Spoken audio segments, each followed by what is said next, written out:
Welcome to VCard, everyone. I'm your host Victor, and today we're going to talk some low-cost upgrades. You see, I'm still essentially using the same setup that I did when I first built my low-cost rig way back in 2019. I'm not quite ready to throw down a grand or so on a direct drive wheel and load cell pedals, but I was definitely looking forward to upgrading my Logitech shifter that I've had for me the past 4 or so years.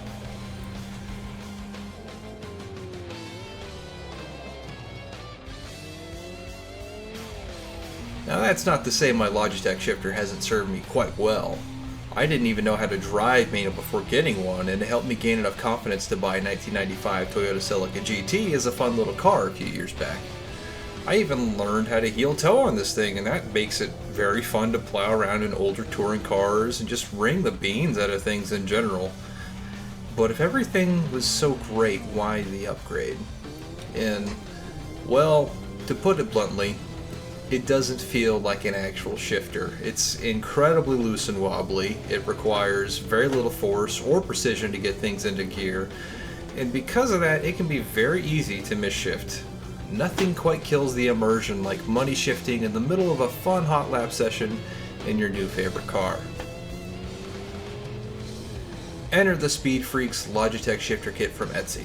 It's a 3D printed shifter plate with gates and magnets to help make the Logi shifter feel a bit more realistic. Installation's pretty quick and painless. You just take out the Allen screws holding your shifter boot in. Note that this project is BYOAW. Say it with me, folks. Bring your own Allen wrench. Remove the shifter knob, remove the boot, screw in the Speedfreaks plate, put your shifter head back on, Bob's your uncle. Now, it did take me a little bit to get used to the new feel that this gives the shifter.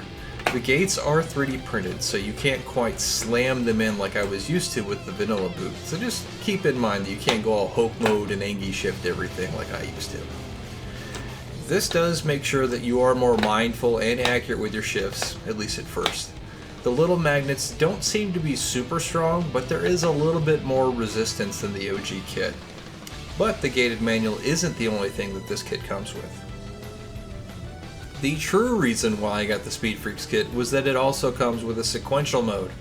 Now, granted, it's literally just 2 plates to block you from going left and right, 2 pegs, and a bunch of rubber bands. But I'm not lying when I say that this transforms my enjoyment of certain cars. You see, I'm very much into 90s era GT and open wheel cars. I mean, look at my name, duh. And this just gives such a great immersive effect to cars that use sequential style shifters. So, touring cars like the JCW, Kart, GT1, hell, I even use it on some cars that don't have sequential boxes like Group C and the VRC GTO modded cars. It's just so fun to bang through the gears like this that I can't help but yelp when something cool happens, and honestly, isn't that why we sim race? It's just that extra little push that lets you escape reality for those few minutes that you get in your cockpit every day. And because of that, it's well worth it. So would I recommend the Speedfreaks shifter kit? Well, don't expect it to magically transform your $50 shifter into a Fanatec one worth 6 times as much, but you will definitely get your money's worth when it comes to the smile factor. This has been Victor from VCart. I'll catch you next time.